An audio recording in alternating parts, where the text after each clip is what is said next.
રાજ્યમાં કાતિલ ઠંડીનો કાળો કહેર વર્તાઈ રહ્યો છે। ગાત્રો થીજવતી ઠંડીથી લોકો ઠૂંઠવાયા છે।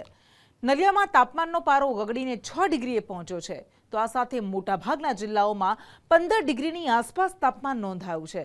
પરંતુ જો આવી ઠંડીમાં કોઈ તમને પલાળી નાખે તો જી હા, આવું બની શકે છે। કડકડતી ઠંડી વચ્ચે માવઠું પડી શકે છે અને આગાહી કરી છે હવામાન નિષ્ણાંત અંબાલાલ પટેલે।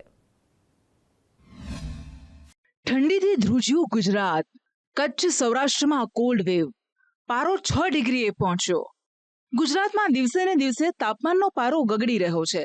હાલ રાજ્યમાં ઉત્તર પૂર્વના પવનો ફૂંકાતા ઠંડીમાં વધારો થયો છે, જેને કારણે કચ્છમાં તાપમાનનો પારો ગગડીને 6 ડિગ્રીની આસપાસ પહોંચ્યો છે, જ્યારે રાજ્યના 17 જિલ્લામાં પારો 15 ડિગ્રી ગગડ્યો છે।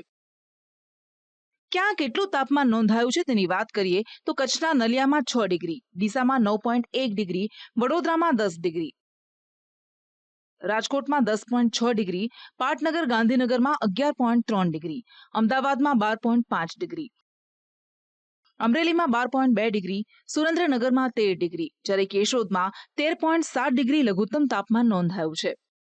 ઠંડીના ચમકારા પર હવામાન વિભાગે કહ્યું છે કે આગામી 5 દિવસ વાતાવરણમાં કોઈ મોટો ફેરફાર નહીં થાય। ફેરફારને નામે 1-8 डिग्री तापमान वधी શકે। जो टेम्परेचर्स का जैसे मिनिमम का बात करें तो कुछ ज़्यादा चेंज आने वाला नहीं है। अगले 5 दिन तक नो लार्ज चेंज ही होने की उम्मीद है। हल्का सा राइजिंग ट्रेंड होगा लगभग 1 डिग्री के आसपास को, बाकी कोई विशेष चेंज नहीं आएगा। राइजिंग अभी तो जस्ट क्लाइमेटोलॉजिकली तो ये सबसे कम का ही होता है। मिनिमम टेम्परेचर्स रहते हैं दिसंबर लास्ट और जनवरी में। જો કે હાલ ઠંડીનો ચમકારો અનુભવાઈ રહ્યો છે વધુ પડતા પવનને કારણે। હવામાન વિભાગના વૈજ્ઞાનિક કહી રહ્યા છે કે આગામી 5 દિવસ પણ પવનની ગતિ બદલાવાની નથી। हल्का सा इसमें प्रेशर ग्रेडियंट का रोल है। जो थोड़ा सा प्रेशर ग्रेडियंट बढ़ा हुआ है तो हो सकता है अगले 4-5 दिन में थोड़ा डाउन प्रेशर ग्रेडियंट कम होगा तो विंड्स में भी कमी होने की संभावना है। પરંતુ આ બધા વચ્ચે હવામાન શાસ્ત્રી અંબાલાલ પટેલની આગાહી લોકોને ધ્રુજાવી રહી છે। રાજ્યના વાતાવરણમાં પલટો આવશે, કડકડતી ઠંડી સાથે માવઠું પડશે, કમોસમી વરસાદ સાથે કરાની શક્યતા। ડિસેમ્બર અંતમાં બદલાશે હવામાન। અંબાલાલ પટેલ કહી રહ્યા છે કે ડિસેમ્બરના અંતમાં એટલે કે 26 ડિસેમ્બરથી 4 જાન્યુઆરી વચ્ચે રાજ્ય પર માવઠાનું સંકટ આવશે, જેના કારણે લઘુત્તમ તાપમાનમાં મોટો ઘટાડો થશે।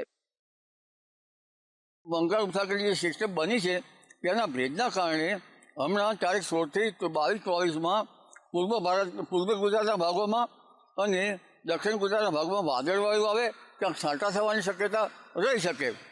પરંતુ તારીખ 26 પછી એક મધ્યમ કક્ષાનો 25 વિક્ષોપ આવશે, જે જાન્યુઆરી તારીખ 4 સુધીમાં રાજ્યના ભાગમાં હવામાનનું પરિવર્તન કરશે।